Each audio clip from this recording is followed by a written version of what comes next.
എന്നാലൊരു നല്ല പണ്ട് പറഞ്ഞ വെള്ളക്കുഴിയാണ്. വെള്ളക്കുഴി കിടക്കുന്ന ആൾക്കാരുടെ കാര്യമായി പറയാൻ.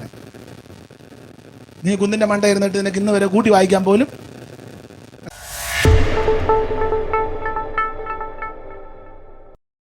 ഒരിക്കൽ കൂടി വന്ദനം.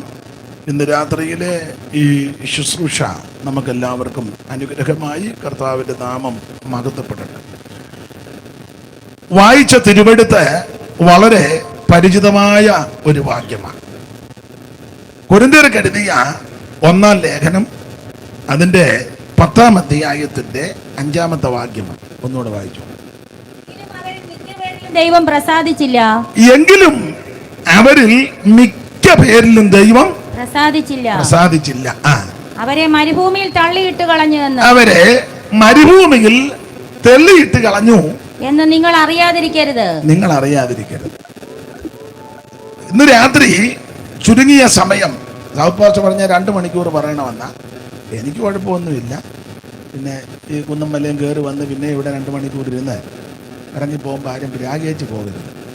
അപ്പം യോഗം നടത്തി പ്രാഗ് മേടിക്കാതെ നമുക്ക് സന്തോഷത്തോടെ പോകാം. പിന്നെ അങ്ങനെ പ്രസംഗിക്കുമ്പോൾ നിങ്ങളുടെ ഇരിപ്പും ഭാവമൊക്കെ കാണുമ്പോൾ അറിയാം ഇരിക്കാൻ താല്പര്യമുണ്ടോ, പോകാനുള്ള പുറപ്പാടാണോ.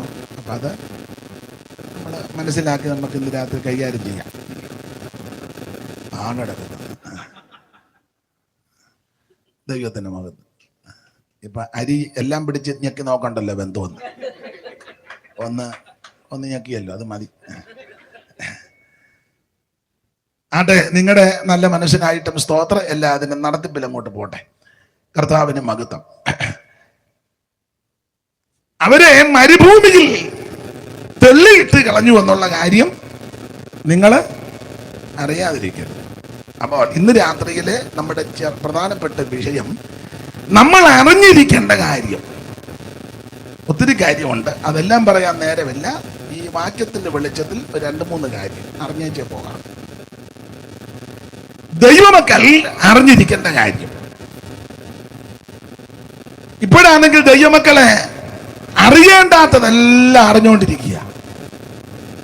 അറിയേണ്ടതൊന്നും അറിയുന്നില്ല. ആവശ്യമില്ലാത്തതെല്ലാം അറിയാൻ എന്തോ ഒരു താല്പര്യമാണെന്നറിയാമോ? അടുത്ത കാലത്തൊരു ഉപദേശി പ്രായമുണ്ട് എന്നോട് പറഞ്ഞു, എൻ്റെ മൊബൈൽ ഇതായതുകൊണ്ട് എനിക്കൊന്നും ഇപ്പം അറിയാൻ പറ്റുന്നില്ലെന്ന്. എൻ്റെ ചെറിയ മൊബൈൽ, അപ്പം അതിനകത്തെല്ലാം ഒന്നും. ഞാൻ പറഞ്ഞു, ഇപ്പം പ്രായം എത്രയായി, ഇനി ഇപ്പം ഒന്നും അറിയാതിരിക്കുന്നതാ നല്ലത്. ദൈവത്തെ വിളിച്ച് അങ്ങോട്ടെങ്ങാനും പോകാൻ നോക്ക്. അപ്പം ആൾക്കാർക്കെല്ലാം ഇതാ ജിജ്ഞാസ. എന്നാൽ ദൈവമക്കൾ അറിയേണ്ടതായ ധാരാളം കാര്യങ്ങളുണ്ട്.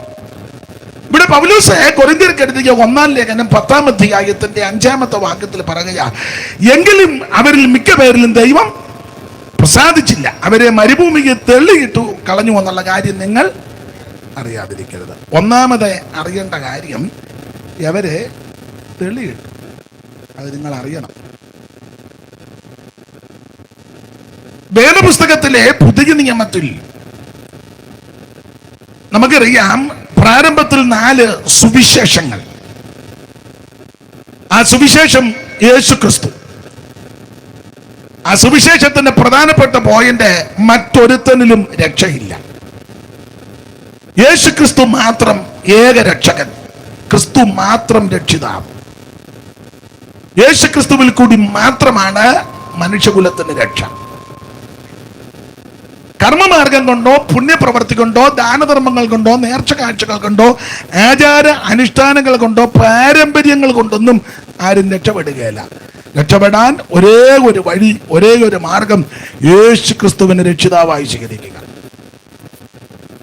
ആ രക്ഷാനിർണയം പ്രാപിച്ച ദൈവമക്കളാണ് ഇന്ന് രാത്രി ഈ പന്തലിൽ ഇരിക്കുന്നതും ദൂരത്തിരുന്ന് കേൾക്കുന്നതിൽ സിംഹഭാഗം ആൾക്കാരും. ആ രക്ഷാനിർണയം പ്രാപിക്കാത്ത ആരെങ്കിലും ഇന്ന് രാത്രി എന്നെ കേൾക്കുന്നെങ്കിൽ ഇത് അവർക്കൊരവസരമായി തീരട്ടെ. 5 പൈസ കൊടുക്കുകയോ ഒന്നും കൊടുക്കണ്ട. ഹൃദയം യേശുവിനായി സമർപ്പിക്കുക. യേശുവേ, ഞാനൊരു പാപിയ, എൻ്റെ പാപം ക്ഷമിച്ച് എൻ്റെ ഉള്ളത്തിലേക്ക് അവിടുന്ന് എഴുന്നള്ളി വരണം, എന്നെ രക്ഷിക്കണം. ആര് പ്രാർത്ഥിക്കും അവരെ യേശു രക്ഷിക്കും. അതാണ് സുവിശേഷം, രക്ഷ. അതിന് കിഴക്കോട്ട് ഒന്നും പോകണ്ട, പടിഞ്ഞാട്ട് ഒന്നും പോകണ്ട. സ്തോത്രം. അതും ഇതെല്ലാം എടുത്തോണ്ട് വടക്കോട്ടും പോകണ്ട, തെക്കോട്ട് ഒന്നും പോകണ്ട, ഒന്നും കൊടുക്കുകയും വേണ്ട, ഹൃദയം കൊടുത്താൽ മതി. സ്തോത്രം, സ്തോത്രം. ആത്മാവിനെ കരുതിടാതെ അന്തമോർഗാതെ, ആത്മാവിനെ കരുതിടാതെ അന്തമോർഗാതെ, എവിടേക്കോ നിൻ യാത്ര ഇപ്പോൾ ഒടുവിലെന്താകും, എവിടേക്കോ നിൻ യാത്ര ഇപ്പോൾ. ഭൂലോകത്തെക്കാളധികം വിലയുള്ള നിന്റെ, ഭൂലോകത്തെക്കാളധികം വിലയുള്ള നിന്റെ ആത്മാവിനെ കരുതിടാഞ്ഞാൽ അന്തമെന്താകും, ആത്മാവിനെ കരുതിടാഞ്ഞാൽ അന്തമെന്താകും. അന്തമെന്താ ചിന്ത ചെയ്യ സോദര വേഗം, അന്തമെന്താ ചിന്ത ചെയ്യ സോദര വേഗം. അധികവാസം യുഗത്തിലില്ലേ ഒടുവിലെന്താകും, അധികവാസം യുഗത്തിലില്ലേ ഒടുവിലെന്താകും. പഴയ പാട്ടാ, നിങ്ങൾ കൂടെ പാടുവന്ന ഞാൻ ധരിച്ചത് നിങ്ങൾ അറിയാൻ പാടില്ലാണ്ടല്ല, ഞാൻ പാടുന്ന ഒക്കുന്നുണ്ടോ എന്ന് നോക്കിയിരിക്കുക. അത് നിങ്ങളുടെ ഇരിപ്പ് കണ്ടപ്പോൾ എനിക്ക് മനസ്സിലായി. ഒത്തോ ആ ഇവിടെ ഇരുന്ന് പാടിയെന്നാ പറഞ്ഞത്, കേട്ടില്ല. എന്നാലും പാടിയല്ലോ, ദൈവം അനുഗ്രഹിക്കട്ടെ. ഈ കുന്നുമ്മലം കയറി വന്ന് 2 ചീല് പാടിയല്ലോ. അപ്പൊ ശ്രദ്ധിക്കുക, ആത്മരക്ഷ യേശു ക്രിസ്തുവിൽ കൂടി മാത്രം, മറ്റൊരുത്തനിലും രക്ഷയില്ല. ക്രിസ്തീയ കുടുംബത്തിൽ ജനിച്ചത് കൊണ്ടൊന്നും സ്വർഗത്തിൽ പോകുകയില്ല. പള്ളി പണിയാൻ സ്ഥലം കൊടുത്തത് കൊണ്ട് സ്വർഗത്തിൽ പോകുകയില്ല. കുരിശും തൊട്ടി ഞങ്ങളുടെ പുറകിടത്തില്ല, അവിടെ ഇരിക്കട്ടെ, ഇപ്പൊ തല്ലിപ്പൊളിക്കൊന്നും വേണ്ട, സ്വർഗത്തിൽ പോവുകയല്ല. എന്റെ അപ്പൻ പാസ്റ്ററാണ്, വല്യപ്പൻ സെൻട്രൽ പാസ്റ്റർ, നല്ല കാര്യം, സ്വർഗത്തിൽ പോവുകയല്ല. തോമസ് ലീഗ ഞങ്ങളുടെ പുറകിടത്തിൽ കൂടെ പണ്ട് പോയിട്ടുണ്ട്, 52 ചുമ്മാതാ. നീ പോയെങ്കിൽ അങ്ങനെ പോട്ടെ, സ്വർഗത്തിൽ പോവുകയല്ല. സ്വർഗത്തിൽ പോകണമെങ്കിൽ യേശു ക്രിസ്തുവിനെ രക്ഷിതാവായി സ്വീകരിക്കണം. സ്തോത്രം. വീട്ടുപേര് കുരിശുമൂട്ടിലായതുകൊണ്ടും സ്വർഗത്തിൽ പോകുകയല്ല. വീട്ടുപേരൊന്നും മാറ്റണ്ട, സ്വർഗത്തിൽ പോകണമെങ്കിൽ യേശുവിനെ രക്ഷിതാവായി സ്വീകരിക്കണം. പെന്തിക്കോസ് വന്നത് കൊണ്ടും സ്വർഗത്തിൽ പോകുകയല്ല, രക്ഷിക്കപ്പെടണം. അതാ ദൈവം വെച്ച വ്യവസ്ഥ. ആട്ടെ, ആ ഭാഗം അങ്ങ് വിടുക. അപ്പോൾ പ്രാരംഭത്തിൽ സുവിശേഷം, 4 സുവിശേഷങ്ങൾ. ആ സുവിശേഷത്താൽ ഈ മാർഗത്തിൽ വന്ന ശ്ലീകന്മാര്, കർത്താവ് ഒരു രാത്രി മുഴുവൻ പ്രാർത്ഥിച്ച് 12 പേരെ തിരഞ്ഞെടുത്തു. തന്നോട് കൂടെ ഇരിപ്പാൻ, ഭൂതങ്ങളെ പുറത്താക്കുവാൻ, രോഗികളുടെ മേ കൈവച്ച് സൗഖ്യം വരുത്തുവാൻ, ദൈവവചനം പ്രസംഗിപ്പാൻ തിരഞ്ഞെടുത്തു. ആ തിരഞ്ഞെടുക്കപ്പെട്ട ശ്ലീകന്മാരാൽ, അപ്പോസ്തോലന്മാരാൽ നടന്ന സംഭവങ്ങളാണ് അപ്പോസ്തോല പ്രവർത്തികൾ എന്ന പുസ്തകം. ഇതിന് വേദപഠിതാക്കൾ പരിശുദ്ധാത്മാവിന്റെ പ്രവർത്തികൾ എന്ന ഒരു പ്രയോഗം കൂടി പുസ്തകത്തിന് കൊടുത്തിട്ടുണ്ട്. കാരണം അപ്പോസ്തലന്മാരുടെ കയ്യാൽ പരിശുദ്ധാത്മാവിന്റെ ശക്തിയാൽ നിരവധി അത്ഭുതങ്ങൾ നടന്നു. അവരെ കൊണ്ട് ചെയ്ത പ്രവർത്തികളാണ് ഈ 10-28 അധ്യായത്തിൽ രേഖപ്പെടുത്തിയിരിക്കുന്നത്. ദൈവത്തിന്റെ മഹത്വം, അപ്പോസ്തല പ്രവർത്തികളുടെ പുസ്തകം. അങ്ങനെ അപ്പോസ്തലന്മാരാൽ നിരവധി സഭകൾ ഉടലെടുത്തു. ധാരാളം സഭകൾ. ആ സഭകൾ കറതീർന്ന ഉപദേശത്തിൽ നിലനിൽക്കുവാൻ, കർത്താവിന്റെ വരവിന് വേണ്ടി സഭ ഒരുക്കപ്പെടുവാൻ, സഭ വേർപാട് പാലിച്ച് കർത്താവിന്റെ വരവിൽ കൈവിടപ്പെടാതെ ചേർത്ത് കൊള്ളപ്പെടുവാൻ ദൈവാത്മ നിയോഗത്താൽ, പരിശുദ്ധാത്മ നിയോഗം പ്രാപിച്ച് എഴുതിയ ലേഖന പരമ്പരകൾ, ഏതാണ്ട് 21 ലേഖനങ്ങൾ. റോമാലേഖനം മുതൽ യൂദയുടെ ലേഖനം വരെ 21 ലേഖനങ്ങൾ. അതാണ് ലേഖന പരമ്പരകൾ. ഈ ലേഖനങ്ങളെ തന്നെ നമുക്ക് വേഗത്തിൽ പഠിപ്പാൻ, ക്രമീകൃതമായി പഠിപ്പാൻ വേദപുസ്തകം പഠിപ്പിക്കുന്ന ആൾക്കാരെ തരംതിരിച്ചു തന്നിട്ടുണ്ട്. അത് ഇടയലേഖനങ്ങള്, കാരാഗ്രഹ ലേഖനങ്ങള്, തർജ്ജന ലേഖനങ്ങള്, അന്ത്യകാല ശാസ്ത്രപരമായ ലേഖനങ്ങൾ, ഇങ്ങനെ തരംതിരിച്ച് പഠിപ്പിക്കും. ഇങ്ങനെ പഠിപ്പിക്കുമ്പോൾ കൂടുതൽ ലേഖനങ്ങൾ എഴുതിയത് ധന്യനായ പൗലോസാണ്. അത് വേദപുസ്തകം പഠിക്കുന്നവർക്കറിയാം. പൗലോസാണ് കൂടുതൽ ലേഖനം എഴുതി. നിങ്ങൾ ഒരു ഈ അന്തരീക്ഷത്തിരിക്കല്ലേ പൗലോസ് എത്ര ലേഖനം എഴുതിയെന്നാ? ആരാണ്ടാണ് പറഞ്ഞു? എത്രയാ? ആരാ പറഞ്ഞു? കൈ നോക്കി. പൗലോസ് 14 ലേഖനങ്ങൾ എഴുതി. ഇനി പൗലോസിന്റെ ലേഖനങ്ങളെ തരംതിരിച്ച് പഠിക്കുമ്പോൾ 3 ലേഖനങ്ങൾ തർജ്ജന ലേഖനങ്ങളാണ്. കൊരിന്ത് ലേഖനം, ഗലാത്യ ലേഖനം, എബ്രായ ലേഖനം. ഇത് 3ഉം തർജ്ജന ലേഖനമാണ്. തർജ്ജനം ചെയ്യണം എന്നുള്ളത് ദൈവവചനത്തിന്റെ വ്യവസ്ഥയാണ്. ആ ഭാഗത്തേക്കൊന്നും അധികം പോകുന്നില്ല. തർജ്ജന ലേഖനത്തിൽപ്പെട്ട ലേഖനമാണ് കൊരിന്ത് ലേഖനം. ആ കൊരിന്തിയ ലേഖനം 10-ാം അധ്യായത്തിന്റെ 5-ാമത്തെ വാക്യമാണ് ഇന്ന് രാത്രിയിലെ തിരുവചന ചിന്തയ്ക്ക് അടിസ്ഥാനമായിട്ട് നമ്മൾ വായിച്ചിരിക്കുന്നത്. കൊരിന്ത സഭ അനുഗ്രഹിക്കപ്പെട്ട ഒരു സഭയാണ് എന്ന് പറയുന്നതിൽ തർക്കമില്ല. കാരണം ഈ സഭയുടെ വിശേഷത ധാരാളമുണ്ട്. 1-ാം അധ്യായത്തിന്റെ 4-ാം വാക്യം വായിച്ചേ. കൊരിന്ത്യർക്ക് എഴുതിയ 1-ാം ലേഖനം 1-ാം അധ്യായത്തിന്റെ 4-ാം വാക്യം കണ്ണിക തുടങ്ങുന്നിടത്ത്, നിങ്ങൾക്ക് ക്രിസ്തുയേശുവിൽ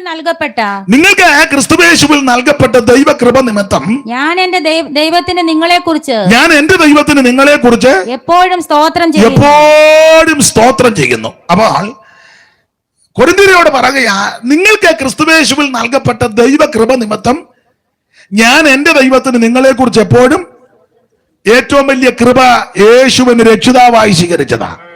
ഈ മാർഗത്തിൽ വന്നതാ ഏറ്റവും വലിയ കൃപ.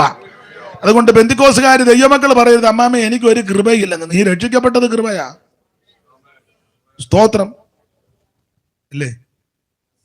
എൻ്റെ ഭാഷ എനിക്കൊരു കൃപയും ഇല്ല. എൻ്റെ കൂടെ ഇറങ്ങിയ തങ്കച്ചനാന്നേ പ്രവചിച്ച് ഇപ്പൊ അങ്ങ് ആൻഡമാനസ് വരെ എന്ന് പ്രവചിക്കുക. അത് തങ്കച്ചന് പ്രവചനത്തിന്റെ കൃപയുണ്ട്. നീ കൃപയുള്ള ആളാ. ഈ ഇതിനകത്ത് വന്ന എല്ലാവർക്കും കൃപയുണ്ട് ഇല്ലേ? പണ്ട് കോവൂര് കുഞ്ഞോളച്ചമ്മ പറഞ്ഞൊരു സംഭവമുണ്ട്. കോവൂര് യോഗം നടക്കും, വാവച്ചാനും ഒക്കെ ഉള്ള സമയത്താണ്, കാവുംഭാഗത്ത്. അപ്പോൾ അനേക പ്രിയപ്പെട്ടവരവിടെ യോഗത്തിന് വരും. കുഞ്ഞോളച്ചമ്മയ്ക്ക് പ്രവചന ശുശ്രൂഷയുണ്ട്, കൺവെൻഷന് പ്രസംഗിക്കും, വചനം പറയും, ഭൂതങ്ങളുടെ മേൽ അധികാരമുണ്ട്, പ്രാർത്ഥിക്കുമ്പോൾ ഭൂതം വിട്ടുപോകും. ഇങ്ങനെയൊക്കെ നല്ല അധികാരത്തിന്റെ ശുശ്രൂഷ മേരി കോവൂര്.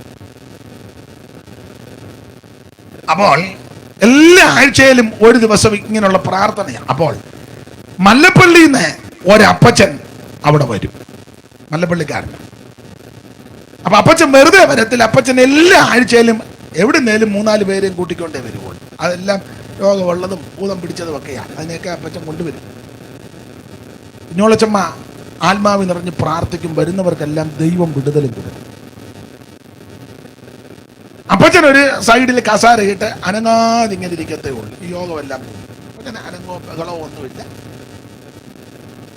ഒരിക്കൽ യോഗം നടന്നുകൊണ്ടിരുന്നപ്പം ബാബുച്ചാനാന്നോ കുഞ്ഞോളച്ചമ്മയാന്നോ പറഞ്ഞു, ഇന്ന് നിങ്ങളെല്ലാവരും സാക്ഷ്യം പ്രസ്താവിക്കണം. അതിലെ സാക്ഷ്യത്തിൽ ഊന്നൽ കൊടുത്ത് പറയണം, നിങ്ങൾക്ക് എന്തോ കൃപയുണ്ട്. വെളിപ്പാടാന്നോ ദർശനമാന്നോ സഹായം ചെയ്യാനുള്ളതാന്നോ എന്തുവാ കൃപാവരം. ഓരോരുത്തർ എഴുന്നേറ്റ് പറഞ്ഞു, എനിക്ക് വെളിപ്പാടുണ്ട്. ഒരാൾ പറഞ്ഞു എനിക്ക് ദർശനമുണ്ട്. ഒരാൾ പറഞ്ഞു എനിക്ക് പ്രവചനമുണ്ട്. ഇങ്ങനെ പറഞ്ഞത് ചിലരെ അറിയുകയും ചെയ്യും. എല്ലാവരും ഇങ്ങനെ സാക്ഷി പറഞ്ഞു. ഒടുവിൽ ഈ അപ്പച്ചന്റെ ഊഴം വന്നപ്പം ആൾക്കാരെല്ലാം ചിന്തിച്ചു, പുള്ളി ഇനി എന്നാ കൃപയുണ്ടെന്ന, കൈയടിക്കുകയല്ല, പാടുകയല്ല, പ്രാർത്ഥിക്കുകയല്ല, വന്ന് ചുമ്മാ അനങ്ങാതെ ഇരിക്കുക. പുള്ളിക്ക് എന്നാ കൃപയുള്ളവരെല്ലാം കിടന്ന് മേപ്പൊട്ടിക്കുമ്പോൾ ചാടുകയും കുത്തിമറിയുകയും. അപ്പം അനങ്ങാതിരിക്കുന്ന വലിയ പെണ്ണെന്തോ കൃപയാ. അപ്പം അപ്പച്ചന്റെ കൂടെ വന്നപ്പോ അപ്പച്ചൻ എഴുന്നേറ്റ് പറഞ്ഞു, ദൈവനാമത്തിന് മഹത്വം ഉണ്ടാകട്ടെ. കോവൂരുകാർക്കെല്ലാം ദൈവകൃപയുണ്ട്, ഇവിടെ വരുന്നവർക്കും കൃപയുണ്ട്. അത് ഞാൻ കുറെ നാളുകളായിട്ട് അനുഭവിച്ചും കണ്ടും ഇരിക്കുകയാണ്. ഭൂതങ്ങൾ വിട്ടുപോകുന്നു, രോഗി സൗഖ്യമാകുന്നു, അനേകർ രക്ഷിക്കപ്പെടുന്നു, കുഞ്ഞോളച്ചമ്മയും പ്രാർത്ഥിച്ച് വിടുതൽ നടക്കുന്നു. നിങ്ങൾക്കെല്ലാം കൃപാവരമുണ്ട്, എനിക്കും ഒരു കൃപാവരമുണ്ട്.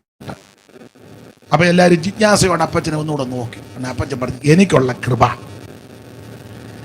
മല്ലപ്പള്ളിയിലും കീഴ്വായ്പൂരും പടുതോടും ഒക്കെ ഭൂതം പിടിച്ച് കിടക്കുന്നതിന് വീട്ടിൽ ചെന്ന് ആമൻ പല്ല് തേപ്പിച്ച് കുളിപ്പിച്ച് ഡ്രസ് ചെയ്ത് ആമൻ ബസ്സേ കയറ്റി കോവൂര് കൊണ്ടിറക്കുന്നതാണ് എന്റെ കൃപ.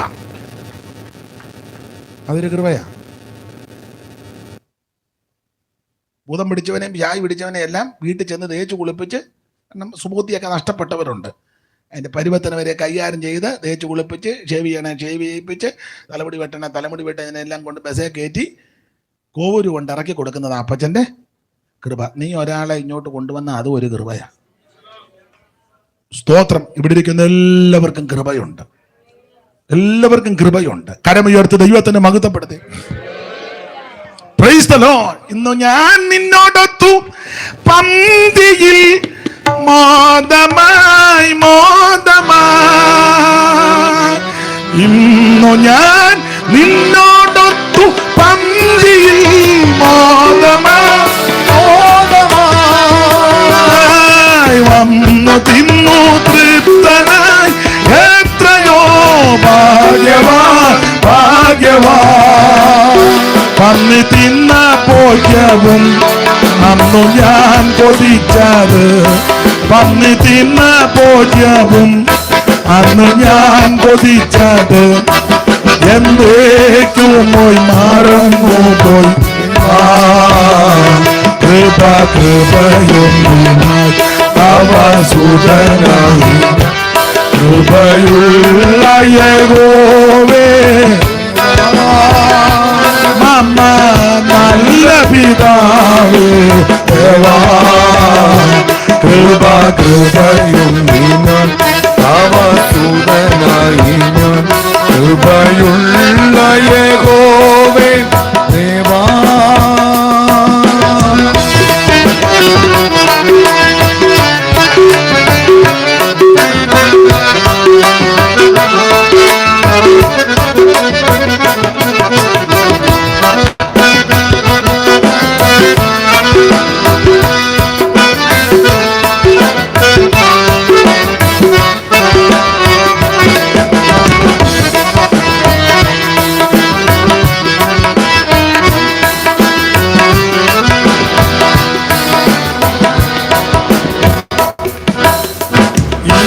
ഞാൻ നിന്നോടൊത്ത് പന്തിയിൽ മോദമായി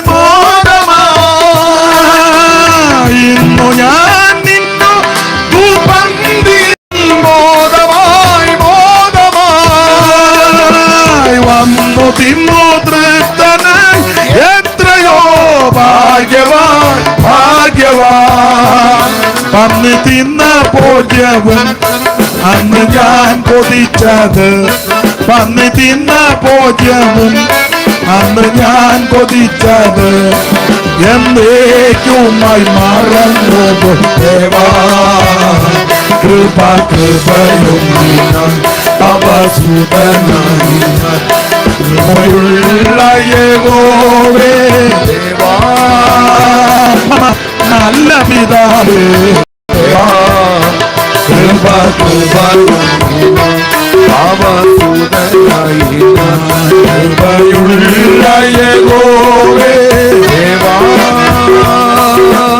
കരമുയർത്തി ഈ കർത്താവിന് മഹത്വം കൊടുത്താട്ടെ. സ്തോത്രം. റോസമ്മാമ്മ കയറ്റം കയറി കുഴഞ്ഞു വന്നിരിക്കുക. ശ്വാസം വിടാൻ മേലെന്നാ തോന്നുന്നത്. മമ്മയുണ്ട്, രണ്ടുപേരും ഉണ്ട്. സ്തോത്രം. എന്നാൽ കുന്ന് കയറി വന്നല്ലോ. ദൈവം അനുഗ്രഹിക്കട്ടെ. ദൈവത്തിന് മഹത്വം. അവിടുത്തെ യോഗം കുന്നല്ല, നമുക്ക് നിരപ്പ. അപ്പൊ ശ്രദ്ധിക്കുക. 4-ാം വാക്യം ഒന്നുകൂടെ വായിച്ചാട്ടെ ദൈവദാസി, വായിച്ചാട്ടെ. നിങ്ങൾക്ക് ക്രിസ്തുയേശുവിൽ നൽകപ്പെട്ട ദൈവകൃപ നിമിത്തം ഞാൻ എന്റെ ദൈവത്തിന് നിങ്ങളെ കുറിച്ച് എപ്പോഴും സ്തോത്രം ചെയ്യുന്നു. കൃപ എന്ന് പറയുമ്പോ തന്നെ ദൈവമക്കൾക്ക് മനസ്സിലാകും അർഹതയില്ലാത്ത സ്ഥാനത്ത് ലഭിച്ചതാ. നമുക്ക് യാതൊരു അർഹതയില്ലായിരുന്നു. നമ്മളെക്കാൾ മിടുക്കന്മാർ ഈ ദേശത്തുണ്ട്. അവർക്ക് ലഭിക്കാത്ത ദൈവം നമുക്ക് തന്നത്. റാന്നിയിലെ ഉന്നതന്മാരുണ്ട്. വിശേഷിച്ച് റാന്നി, വലിയകാവ്, ഈ കരിങ്കുറ്റിക്കല്, പിന്നെ നമ്മുടെ അപ്പുറത്തെ സ്ഥലത്തിൻ്റെ പേരെന്നാ ആ ചിറക്കപ്പടി. സ്തോത്രം. പിന്നെ അങ്ങോട്ട് എല്ലക്കാട്, മന്നമരുതി, അങ്ങോട്ട് ഇഷ്ടം പോലെ. ഇവിടെ എല്ലാം മിടുക്കന്മാരൊത്തിരി ഉണ്ട്. ഏക്കർ കണക്കിന് സ്വത്തുള്ളവർ ഉണ്ട്. അന്നേരം 5.5 സെന്റ് ഉള്ളത് അങ്ക ഇവിടെ ഇരുന്ന് ആത്മാവിലാകുന്ന കൃപയാ ഇല്ലേ? അല്ലേ റിയ പറ. സ്തോത്രം. ഏക്കർ കിടക്കുന്ന അവിടെ 10 കിടക്കുന്ന പുള്ളി പരുവക്കേട് കിടക്കുമ്പോൾ 2 സെന്റുള്ള അമ്മ എവിടെ ഇരുന്ന് ആത്മാവിനെല്ലാം നൃത്തം ചെയ്യുക. അതാ കൃപ. മനസ്സിലാകുന്നുണ്ടോ? സ്തോത്രം. 3 നില വീട് വെച്ച് മേളിലത്തെ നില ലിഫ്റ്റ് വഴിയാ കറിയാച്ചൻ കയറി പോകുന്നത്. പക്ഷെ ഇന്ന് വരെ വാ തുറന്നിട്ട് സ്വോത്രം പറഞ്ഞിട്ടില്ല. ലക്ഷം വേണ്ടി കിടക്കുന്ന അമ്മ അറിഞ്ഞു പിടിച്ചു ഗ്ലോറി ഗ്ലോറി എന്ന് പറയാം. അതാ ദൈവകൃപ. മനസ്സിലായോ? ഉന്നതന്മാരും മിടുക്കന്മാരും ശ്രേഷ്ഠന്മാരും കുലീനന്മാരും ഒക്കെ ഇത് തട്ടിക്കളഞ്ഞപ്പോൾ ഭാഗ്യവശാൽ നമുക്കിത് ലഭിച്ചു. ഞാൻ മിക്കയിടത്തും പറയും, ഞങ്ങളുടെ നാട്ടിലെ മിടുക്കന്മാരും ഉന്നതന്മാരും ഒത്തിരി ഉണ്ട്. കായൽ രാജാവ് മുരിക്കൻ ഞാൻ കേട്ടിട്ടില്ലേ? കായൽ രാജാവ് മുരിക്കൻ. ഇഷ്ടംപോലെ കായൽ എന്ന് പറഞ്ഞാൽ കൃഷി ചെയ്യുന്ന സ്ഥലമാണ്. കുട്ടനാട്ടിൽ കായൽ എന്നാ പറയാൻ. കാരണം വേമ്പനാട്ട് കായൽ നികത്തിയതാ. ചിത്തിര മാർത്താണ്ഡ റാണി 3 കായൽ പുള്ളിയുടെ സ്വന്തമായിരുന്നു. പിന്നെ 52-52 തോന്നുന്നു ഗൗരിയമ്മയുടെ കാലത്ത് ഭൂപരിഷ്കരണ നിയമമൊക്കെ കൊണ്ടുവന്നപ്പോഴാണ് ഇത് മിച്ചഭൂമിയായിട്ട് കൊടുത്തത്. പുള്ളി തന്നെ കുത്തിയെടുത്തതായിരുന്നു ആൾക്കാരെന്ന് പറഞ്ഞ്. ഇഷ്ടം പോലെ 10,000 ഏക്കർ ഇങ്ങനെ കിടക്കുക. പിന്നെ അല്ലാതെ വേറെ. പക്ഷേ അവിടുത്തെ അദ്ദേഹത്തിന് ലഭിക്കാത്ത കൃപയാ എനിക്ക് ലഭിച്ച്. എനിക്ക് ഒരു പറ കണ്ടാൻ പോലും ഇല്ല. സ്തോത്രം സ്തോത്രം. അതാ ദൈവകൃപ. കുട്ടനാട്ടിലെ വിദ്യാ നിപുണന്മാർ ധാരാളമുണ്ട്. ഇഷ്ടംപോലെ ആൾക്കാരുണ്ട്. അതിൽ ഒരാളാണ്, ഒത്തിരി പേരുണ്ട്, അതിൽ ഒരാളുടെ പേര് IC ചാക്കോ. പുളുങ്ങുന്നുകാരനാ IC ചാക്കോ.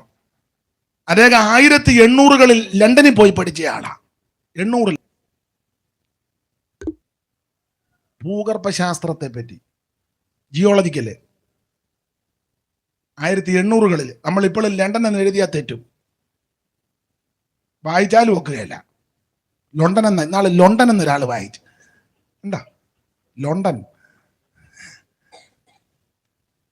അതുപോലെ നമുക്ക് നേരും ചൊവ്വിനും അറിയാമല്ല. അന്നേരം ആ മാന്യ മനുഷ്യൻ 1800-കളിൽ ലണ്ടനിൽ പോയി പഠിച്ചു വന്ന IC ചാക്കോ. പക്ഷെ അദ്ദേഹത്തിന് ലഭിക്കാത്ത ദൈവകൃപ നമുക്ക് ലഭിച്ചു. അതാ ദൈവകൃപ. സ്തോത്രം. MS സ്വാമിനാഥൻ, കുട്ടനാട്ടുകാരനാ, മങ്കമ്പ്. MS സ്വാമിനാഥൻ അറിയത്തില്ലേ? ഹരിത വിപ്ലവം. എന്തോ ഉന്നതനായ മനുഷ്യനാ. പക്ഷേ ആ മാന്യദേഹത്തിന് ലഭിക്കാത്ത കൃപയാ പോഷരായ സാധുക്കളാകുന്ന നമുക്ക് ദൈവം തന്നത്. സ്തോത്രം. കഥകളിയുടെ തുടക്കത്തിലുള്ള ആളായിരുന്നു അങ്ങ് ചമ്പക്കുളം പാച്ചുപിള്ള. പുള്ളിക്ക് കുട്ടനാട്ടുകാരനാ. കുട്ടനാട്ടിൽ ഉന്നതൻ. എന്നാലൊരു നല്ല പണ്ട് പറഞ്ഞ വെള്ളക്കുഴിയാണ്. വെള്ളക്കുഴി കിടക്കുന്ന ആൾക്കാരുടെ കാര്യമായി പറയാൻ. നീ കുന്നിന്റെ മണ്ട ഇരുന്നിട്ട് നിനക്ക് ഇന്ന് വരെ കൂട്ടി വായിക്കാൻ പോലും കുന്നിന്റെ മണ്ട കയറിയിരിക്കുന്ന അല്ല, ഓരോരുത്തരുടെ ഡയലോഗ് അങ്ങ് പറഞ്ഞതാ. ചമ്പക്കുളം പാച്ചുപിള്ള. അങ്ങനെ എത്രയോ ഉന്നതന്മാർ, ഭൂസ്വത്തുള്ളവരും വിദ്യാനിപുണന്മാരും കഴിവുള്ളവരും മികവുറ്റവരും. എന്നാൽ അവരെ ഇകഴ്ത്തി പറഞ്ഞതല്ല, അവർക്ക് പലർക്കും ലഭിക്കാത്ത ഭാഗ്യമാ ദൈവം നമുക്ക് തന്നത്. എന്താ? യേശുവിനെ രക്ഷിതാവായി സ്വീകരിപ്പാൻ, ഈ മാർഗത്തിൽ വരുവാൻ, സത്യദൈവത്തെ ഭജിക്കുവാൻ, സത്യദൈവത്തെ ആരാധിപ്പാൻ ദൈവം തന്ന കൃപയ്ക്കായി കരമുയർത്തി ഹല്ലേലൂയ പാട്. ഞാനിപ്പോ കുട്ടനാട്ടുകാരനായതുകൊണ്ട് അവിടുത്തെ ചില ആൾക്കാരുടെ കാര്യം പറഞ്ഞു, നിങ്ങളുടെ ഈ മൈക്ക് തന്നാൽ നിങ്ങളുടെ നാട്ടിലെ ഉന്നതന്മാരുടെ കാര്യം പറഞ്ഞു നിങ്ങൾക്കും ഇത് പറയാം. എന്നാൽ അവർക്ക് പലർക്കും ലഭിക്കാത്ത പദവി ദൈവം നമുക്ക് തന്നതിനാൽ കയ്യും കെട്ടി വായും പൂട്ടി മൗനം തീക്ഷിച്ചിരിക്കാതെ ഇന്ന് രാത്രി ദൈവത്തിന് മഹത്വം കൊടുക്ക. ഞാന് എൻ്റെ പ്രസംഗത്തിൻ്റെ ശൈലി നിങ്ങൾക്കറിയാം. അതുകൊണ്ടാണല്ലോ നിങ്ങൾ ഇത്രയും പേര് വന്നത്. ഇടയ്ക്കിടയ്ക്ക് പഴയ പാട്ടൊക്കെ പാടി അങ്ങനെ ഒക്കുള്ളൂ. എനിക്ക് ദൈവത്തിന് മഹത്വം. ഓരോരുത്തരുടെ ഓരോ നിലയിലാണല്ലോ. ഈ കറണ്ട് കൊണ്ടാണ് എല്ലാം വർക്ക് ചെയ്യുന്നെങ്കിൽ ഓരോ നില. ഇപ്പം ലൈറ്റ് ഇതിനോട് പറയാം, കറങ്ങാൻ പറഞ്ഞാൽ ഇതെല്ലാം പൊട്ടി താഴെ വീഴും. അത് കത്താനുള്ളതാണ്. ആ പരുവത്തിന് അതിനെ ഒപ്പിച്ച് വെച്ചിരിക്കുന്നത്. അകത്ത് ഫാൻ കിടപ്പുണ്ട്. അതിനോട് പറയാം വെട്ടം കാണിക്കാൻ പറഞ്ഞാൽ ആഴ്ച നടക്കുകയല്ല, അത് ഇറങ്ങുകയല്ലാതെ ഇതെല്ലാം കറണ്ട് കൊണ്ടാണ്. സ്തോത്രം. മനസ്സിലാകുന്നുണ്ടോ? മിക്സി അത് അതിൻ്റെ പരിപാടി ചെയ്യുള്ളൂ. എന്തെങ്കിലും പൊടിക്കാനോ അരയ്ക്കാനോ ഉണ്ടെങ്കിൽ അതിനകത്ത് ഇട്ടാലേ ഒക്കുള്ളൂ. അത് ആ പരുവത്തിന് അതിന് എന്ന് പറഞ്ഞാൽ ഈ പരുവത്തിന് എന്നെ ഇങ്ങോട്ട് വിട്ടിരിക്കുന്നു. അപ്പോൾ ഇതിങ്ങനെ പാട്ട് പാടിയൊക്കെ ഒക്കുള്ളൂ. അത് പ്രതീക്ഷിച്ചാണ് നിങ്ങൾ വന്നിരിക്കുന്നത്. അതുകൊണ്ട് ഇടയ്ക്കിടയ്ക്ക് വിഷയങ്ങൾ പറഞ്ഞു വരുന്നതിനോട് അനുബന്ധമായ പഴയ പാട്ടുകൾ ഈ 2 ചരണങ്ങൾ പാടുമ്പോൾ അറിയാവുന്ന നിങ്ങൾ ഒക്കുന്നുണ്ടോ എന്ന് നോക്കിയിരിക്കരുത്, ചേർന്ന് പാടണം. സ്തോത്രം. കൃപയാൽ ഇതിനകത്ത് വരുവാൻ ദൈവം നമുക്ക് ഭാഗ്യം നൽകി. സ്തോത്രം. സ്വർഗസുഖം അണുവള്ളവും അനുഭവമാകാൻ, സ്വർഗസുഖം അണുവള്ളവും അനുഭവമാകാൻ യോഗ്യതയില്ലാതെ അല്പവും ഓർത്തിൽ യോഗ്യതയിൽ അഗതിയന് അല്പവും ഓർത്തിൽ ഭാഗ്യവശാൽ പാപിയ ഞാൻ രക്ഷിതനായി പാപശിക്ഷകൾ പോയി ഭാഗ്യവശാൽ പാപിയ ഞാൻ രക്ഷിതനായി പാപശിക്ഷകൾ പോയി പാപശിക്ഷകൾ പോയി മകാത്ഭുതമേ കാൽവരിയിൽ കാണുന്ന സ്നേഹം ഓ മകാത്ഭുതമേ കാൽവരിയിൽ കാണുന്ന സ്നേഹം മകോന്നതൻ വഹിച്ചിടും ഈ ലോകത്തിൻ പാപം മകോന്നതൻ വഹിച്ചിടും ഈ ലോകത്തിൻ പാപം മകോന്നതൻ വഹിച്ചിടും ഈ ലോകത്തിൻ പാപം സർവലോകത്തിൻ പാപം സർവലോകത്തിൻ പാപം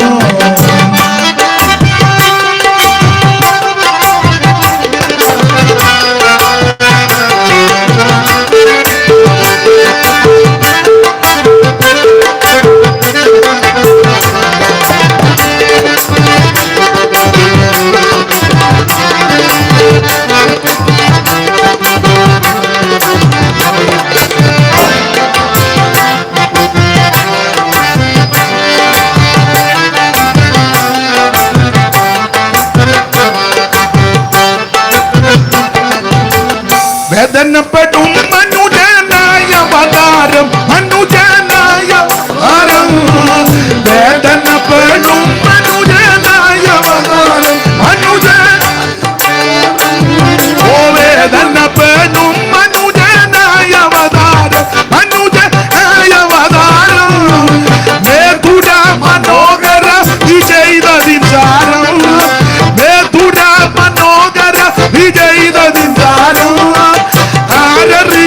അതിശയമേ നിന്നുപകാരം അവ സ്നേഹമപാരം ആരറിയുന്ന അതിശയമേ നിന്നുപകാരം അവ സ്നേഹമപാരം അവ സ്നേഹമപാരം മകാത്ഭുതമേ കാൽവരിയിൽ കാണുന്ന സ്നേഹം മകാത്ഭുതമേ കാൽവരിയിൽ കാണുന്ന സ്നേഹം മകോന്നത വഹിച്ചിടും ഈ ലോകത്തിൻ പാപം മകോന്നതൻ വഹിച്ചിടും ഈ ലോകത്തിൻ പാപം മകോന്നതൻ വഹിച്ചിടും ഈ ലോകത്തിൻ ശാപം സർവലോകത്തിൻ ശാപം മകോന്നതൻ വഹിച്ചിടും ഈ ലോകത്തിൻ പാപം സർവലോകത്തിൻ ശാപം സർവലോകത്തിൻ ശാപം കരമുയർത്തി ദൈവത്തിന് മഹത്വം കൊടുക്കുക. അപ്പൊ ഈ കൃപയിൽ വന്നതാ ഏറ്റവും വലിയ ഭാഗ്യം. ഒന്നുകൂടെ ഊന്നി പറയട്ടെ, നീ രക്ഷിക്കപ്പെട്ടതാ നിന്റെ ഭാഗ്യം. നീ യേശുവിനെ അറിഞ്ഞ് ആരാധിക്കുന്നതാ ഏറ്റവും വലിയ ഭാഗ്യം. പിന്നെ എൻ്റെ ശൈലി ഞാൻ പറയും, നീ പെന്തിക്കോസി വന്നതാ ഭാഗ്യം. ഞാൻ പെന്തിക്കോസി വന്നിട്ട് 30-30 വർഷമൊക്കെ കഴിഞ്ഞ് ഇന്ന് വരെ തോന്നിയിട്ടില്ല വന്നത് അബദ്ധമായിരുന്നു. കഴിഞ്ഞ ദിവസം എന്നോട് ചോദിച്ചു, ഇപ്പൊ എന്നോ തോന്നുന്നു. ഞാൻ പറഞ്ഞിട്ട് ഒന്നും തോന്നുന്നില്ല. എന്തോ തോന്നാന്? എനിക്കിപ്പോഴും തോന്നുന്നത് നേരത്തെ വരാൻ ഒത്തില്ലല്ലോ എന്നാണ്. അതാ ഇപ്പൊ തോന്നുന്നത്. എനിക്ക് കാരണം ഈ പിള്ളേരെയൊക്കെ കാണുമ്പോൾ സന്തോഷം. എനിക്ക് സൺഡേ സ്കൂളിൽ പഠിക്കാനൊത്തില്ല, എന്നെല്ലാം ഞാൻ ക്ഷേത്രങ്ങളിൽ ദർശനം നടത്തിയായിരുന്നു. ഒത്തില്ല. അപ്പൊ ഈ കുഞ്ഞുങ്ങളൊക്കെ ഭാഗ്യമുള്ള കുഞ്ഞുങ്ങളാണ്. സൺഡേ സ്കൂളിൽ പോകുന്നുണ്ടോ? ഏത് ക്ലാസ്സിലാ പോകുന്നില്ലേ? ഇനി എവിടാ പോകുന്നത്? രാവിലെ പള്ളിയിൽ പോവാൻ. അവിടെ സൺഡേ സ്കൂളില്ലേ? സൺഡേ സ്കൂളില്ലാത്ത പള്ളി, അവിടെ പോകണ്ട. സൺഡേ സ്കൂളിൽ പോകുന്നുണ്ടോ? ഇല്ലേ? നീ പോകുന്നു സൺഡേ സ്കൂളിൽ പോകുന്നുണ്ടോ? ഇവിടെ കൊച്ചുങ്ങൾ സൺഡേ സ്കൂളിൽ പോകുന്നുണ്ടോ?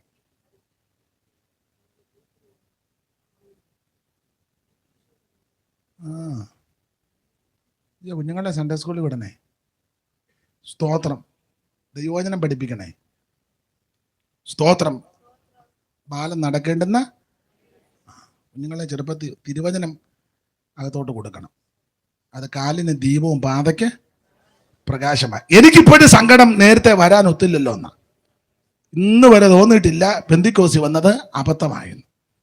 ഇപ്പോൾ സങ്കടമാണ് നേരത്തെ വരാൻ ഒത്തില്ലല്ലോ എന്ന്. അത് വേറൊരു വിഷയം നിൽക്കട്ടെ. അപ്പോൾ ഈ കൃപയിൽ വന്നതാണ് നമ്മുടെ ഭാഗ്യം. അപ്പോൾ ഈ കൊരിന്ത്യരുടെ വിശേഷത, നിങ്ങൾക്ക് ക്രിസ്തുയേശുവിൽ നൽകപ്പെട്ട ദൈവകൃപ നിമിത്തം ഞാൻ എൻ്റെ ദൈവത്തെ നിങ്ങളെ കുറിച്ച് എപ്പോഴും സ്തോത്രം ചെയ്യുന്നു. അടുത്ത വാക്യം. ആ, ക്രിസ്തുവിന്റെ സാക്ഷ്യം നിങ്ങളിൽ ഉറപ്പായിരിക്കുന്നത് പോലെ എന്ന് പറഞ്ഞ് ഞാൻ ഇങ്ങനെ അങ്ങ് പറയും. ഇവര് സാക്ഷി ഉള്ളവരാ, സാക്ഷി നന്നായിട്ട് പറയുന്നവരുവാ. ഇവർക്ക് സാക്ഷി പറയാൻ അറിയുകയും ചെയ്യാം. എൻ്റെ ഭാഷ പറഞ്ഞ 5 മിനിറ്റ് കൊടുത്ത 50 മിനിറ്റ് എടുക്കും. അങ്ങനെ പറഞ്ഞൊപ്പിക്കും. പപ്പും തൂവലും ഒക്കെ വെച്ച് ചുട്ട കോഴിയെ ഇവര് പറപ്പിക്കും. അത്ര സാക്ഷി പറയുന്ന ആൾക്കാരാ. സ്തോത്രം. വായിച്ചു. ക്രിസ്തുവിന്റെ സാക്ഷ്യം ആ. നിങ്ങളിൽ ഉറപ്പായിരിക്കുന്നത് പോലെ ആ. അവനിൽ നിങ്ങൾ ആ. സകലത്തിലും വിശേഷാൽ അവനിൽ നിങ്ങൾ സകലത്തിലും, കൊരിന്തിലെ വിശ്വാസികൾ എല്ലാത്തിനും മുൻപന്തിയില്ല, സകലത്തിലും. എന്നിട്ട് പറയാ വിശേഷാൽ സകല വചനത്തിലും ഇവര് വചനത്തിലൊക്കെ നല്ല തിട്ടമുള്ളവരാ.